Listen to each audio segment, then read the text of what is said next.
జై శ్రీరామ్. అందరికీ నమస్కారం. ఈ నెల 17న నాగపంచమి మొదటి శ్రావణ సోమవారంతో కలిసి రాబోతోంది. ఇది పరమ పవిత్రమైన రోజు గనుక ఈరోజు ఆడవారు ప్రాణం పోయిన కొన్ని పనులు చేయకూడదు. ఈ తప్పులు చేస్తే సర్పదేవతలకు విపరీతమైన ఆగ్రహం వస్తుంది. దానివలన జీవితాంతం పేదరికం, అనారోగ్యం అనుభవిస్తారని, పగబట్టిన పాముల వల్ల వంశానికి కష్టాలు ఎదురవుతాయని శాస్త్రాలు హెచ్చరిస్తున్నాయి. మరి ఇంతకీ ఈ నాగపంచమి రోజున ఆడవారు ఏ పనులు చేయకూడదో, పుట్ట వద్ద ఎలాంటి నియమాలు పాటించాలి అనే విషయాల గురించి ఇప్పుడు ఈ వీడియోలో పూర్తిగా తెలుసుకుందాం. ముందుగా ఈ వీడియోకి ఒక లైక్ కొట్టి ప్రతి ఒక్కరూ జై శ్రీరామ్ అని కామెంట్ చేయండి. శ్రావణ మాసంలో 5వ రోజు అనగా శ్రావణ శుద్ధ పంచమి రోజున నాగపంచమిగా జరుపుకుంటూ ఉంటారు. సోమవారంతో కలిసి రావడం చాలా విశేషం.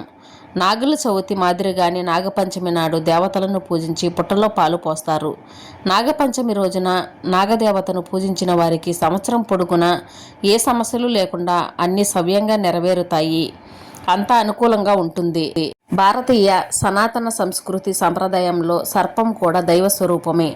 అలాగే నాగపంచమి రోజు మీ ఇంటి ముందు తప్పనిసరిగా గంధంతో స్వస్తిక్ గుర్తు వేయండి.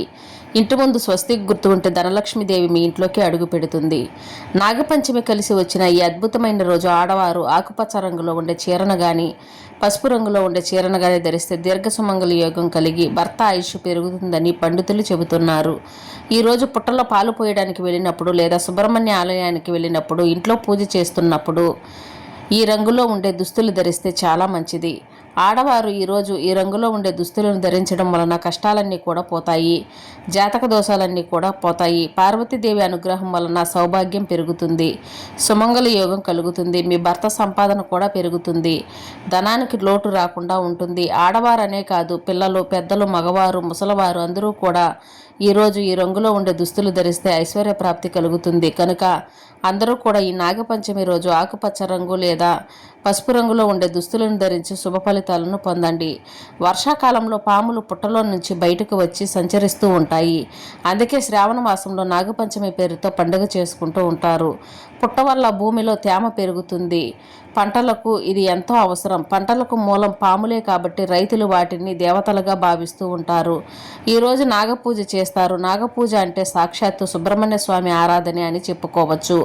కాబట్టి ఈ రోజున ఎవరైతే సర్ప పూజలు చేస్తారో వారికి సర్ప సంబంధ దోషాలు అంటే కుజదోషము, కాలసర్ప దోషము లాంటివి తొలగిపోతాయని శాస్త్రాలు చెబుతున్నాయి.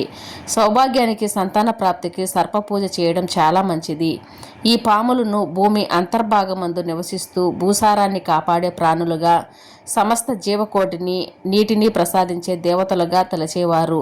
ఇవి పంటలను నాశనం చేసే క్రిమికీటకాలను తింటూ పరోక్షంగా రైతులకు కూడా పంట నష్టం కలగకుండా చేస్తాయి. అలా ప్రకృతి పరంగా అవి మనకు ఎంతో సహాయపడుతూ ఉంటాయి. అటువంటి పాములని నాగపంచమి రోజున ఎక్కువగా పూజిస్తూ ఉంటారు. ఇక ఈ నాగపంచమి రోజు కొన్ని తప్పులు పనులు చేయకూడదు. కాదని చేస్తే సర్పదేవతల ఆగ్రహానికి గురవుతారని శాస్త్రాల్లో ఉంది. ఈరోజు పదునుగా ఉండే వస్తువులు వాడకూడదు. ఇంటిలోని ఆడవారు ఎట్టి పరిస్థితుల్లోనూ వంట కోసం కూరగాయలు తరగకూడదు, కొయ్యకూడదు. అలాగే మగవారు పొలాల్లో నాగలతో భూమిని దున్నకూడదని శాస్త్రం కరాఖండిగా చెబుతుంది. కత్తి, కత్తిపీట, చాకు, కొడవలి, గొడ్డలి వంటి పదునైన పనిముట్లను ఏమాత్రం ఉపయోగించకూడదు. దీని వెనక పురాణాల్లో ఒక పెద్ద కథ కూడా దాగి ఉంది. ఈరోజు కత్తిని కానీ, కత్తిపీటను కానీ, చాకులను కానీ వాడకూడదు. తెలియక వాడితే సర్పదేవతలకు కోపం వస్తుంది. అలాగే ఈరోజు ఎటువంటి ఇనుప పనిముట్లు ఉపయోగించినా, భూమిని తవ్వినా దాని అర్థం పాములకు హాని తలపెట్టడమే అవుతుంది.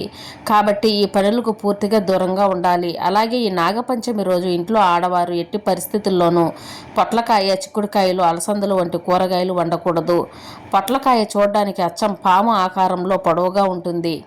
అలాగే చిక్కుడుకాయలు, అలసందలతో పాటు చిక్కుడు జాతికి చెందిన కాయగూరలన్నీ కూడా సర్పాలు ఆకారాన్ని, వాటి మెలికలను పోలి ఉంటాయి. అందువల్ల నాగపంచమి రోజున పాము ప్రతిరూపంగా భావించే పొట్లకాయలు కానీ లేదా చిక్కుడుకాయలు జాతికి చెందిన కాయలను కానీ కత్తితో కోయడం, ముక్కలుగా చేయడం, మంట మీద ఉడికించి తినడం అనేది సాక్షాత్తు పామును ముక్కలు చేసి హింసించినంత పాపంతో సమానం అవుతుంది.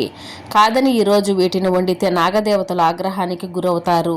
అంతేకాదు ఈరోజు పాములను పోలిన జీవులైన తొండలను, బల్లులను వంటి వాటిని హింసించకూడదు, చంపకూడదని అత్యంత ముఖ్యమైన నియమం. ప్రకృతిలో భాగమైన పాములను గౌరవించడమే ఈ పండుగ ముఖ్య ఉద్దేశం కనుక ఈరోజు ఏ విధంగా కూడా పాములని ఇబ్బంది కలగకూడదు.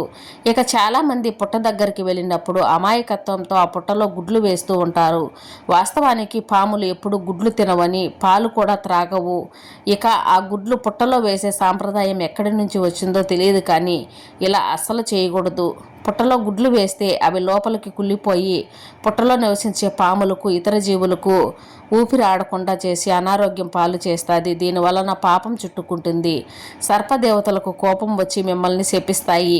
మీ భక్తిని నిరూపించుకోవడానికి పుట్టలో లీటర్లు పాలు పోయకూడదు. ఎక్కువ పాలు పోయడం వల్ల పుట్ట మట్టి కరిగిపోయి కూలిపోయే ప్రమాదం ఉంది. దానివల్ల లోపల ఉన్న పాములకు నివాసం లేకుండా చేసిన వారు అవుతారు. శాస్త్రం ప్రకారం ఒక అర గ్లాసు పాలు పుట్టలో పోస్తే చాలు. ఈరోజు నెలసరి సమయం లేదా ఋతుక్రమంలో ఉన్న స్త్రీలు ఎట్టి పరిస్థితుల్లోనూ పుట్ట దగ్గరకు, నాగుల విగ్రహాల దగ్గరకు వెళ్ళకూడదు. ఇంటి దగ్గర కూడా ఎలాంటి పూజలు చేయకూడదు. అలాగే రోజున స్త్రీలు పుట్ట దగ్గరకు వెళ్ళేటప్పుడు తమ జుట్టును ఎట్టి పరిస్థితుల్లోనూ విరబోసుకుని వెళ్ళకూడదు. ఈరోజు పుట్ట దగ్గరకు వెళ్ళేటప్పుడు సాంప్రదాయబద్ధమైన దుస్తులు ధరించాలి. చీర కట్టుకోవడం ఉత్తమమైనది. ఒకవేళ అది సాధ్యం కాకపోతే పంజాబీ డ్రెస్ వంటి పద్ధతిగా ఉండే దుస్తులను వేసుకోవాలి. ఈరోజు డబ్బు విషయంలో కూడా చాలా జాగ్రత్తగా ఉండాలి. ఈ రోజున అప్పు ఇవ్వడం కానీ, అప్పు తీసుకోవడం కానీ చేయకూడదు. అలాగే ఈరోజు గోర్లు కత్తిరించడం, జుట్టు కత్తిరించడం లాంటి తప్పులు కూడా చేయకూడదు. ఇక మరొక ముఖ్యమైన నియమం, నాగుల చవితి రోజు ఎవరూ తలంటు స్నానం చేయకూడదు. అలా చేస్తే దరిద్రం పట్టుకుంటుందని పెద్దలు చెబుతారు. పండుగకు ముందు రోజే తలస్నానం చేసి శుభ్రపడి పండుగ రోజున మామూలు స్నానం చేసి పూజకు సిద్ధమవ్వాలి. ఆడవారు గాజులు లేకుండా, నుదుటిన బొట్టు లేకుండా, పాపిట్లో సింధూరం లేకుండా పూజకు వెళ్ళడం చాలా అశుభం. నిండు ముత్తైదువుల, లక్ష్మీదేవుల తయారై నాగదేవతలను పూజిస్తే వారు ప్రసన్నులై మన సౌభాగ్యాన్ని చల్లగా చూస్తారు.